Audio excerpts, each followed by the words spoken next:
से बालक थे जिनका नाम था धन्ना जाट, बड़े महान भगत हुए।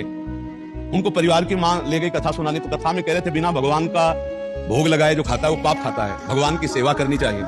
तो घर में आए, अपनी माँ से कहा, 8-10 वर्ष के होंगे, कि हमारे घर में तो भगवान है नहीं, भगवान का भोग नहीं लगता, पाप खाया जाएगा, अब कैसे होगा। तो कथा का आखिरी दिन था, तो पंडित जी के पास गए, कहा कथा आपने सुनाया कि बिना भगवान का भोग लगाए नहीं खाना चाहिए, भगवान हमारे यहाँ तो भगवान है नहीं, तो आप भगवान दे दो। तो उन्होंने देखा कि बच्चा है, तो उन्होंने कहा देखो कथा समाप्त होगी तब भगवान दे देंगे। अब वो दूसरे दिन जब जाने लगे तो उनके पीछे चले, भगवान दे दो गुरुजी आप कह रहे थे।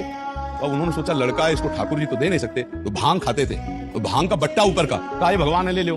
पूरी कथा बड़ी, तो उनका आप कैसे सेवा करेंगे, तो बोले नहा के नहा देना और पवा के पा लेना, बस इतनी सेवा।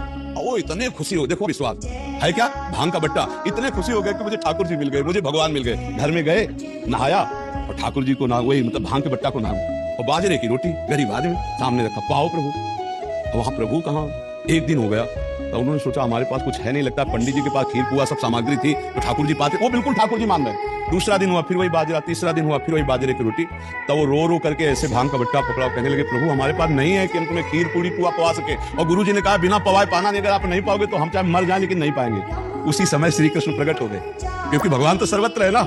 भांग के बट्टे की जगह में श्री कृष्ण बैठे हैं, उन्हीं की अवस्था का रूप लेके, और वो और बाजरे की रोटी शुरू कर दी पाना। तो बोले देखो तुम कितने निर्दयी हो, 3 दिन से तो हमें भूख लगी, और हमारे घर में ज्यादा कुछ है नहीं, 1-2 रोटी माँ बना पाते, गरीब आदमी, पूरी रोटी तुम नहीं पाओगे, आधी हमें दो आधी तुम पाओ। भगवान ने, और फिर जो लीला का विस्तार हुआ कि धन्ना सेठ हो गए, अपार वैभव। सुनाया था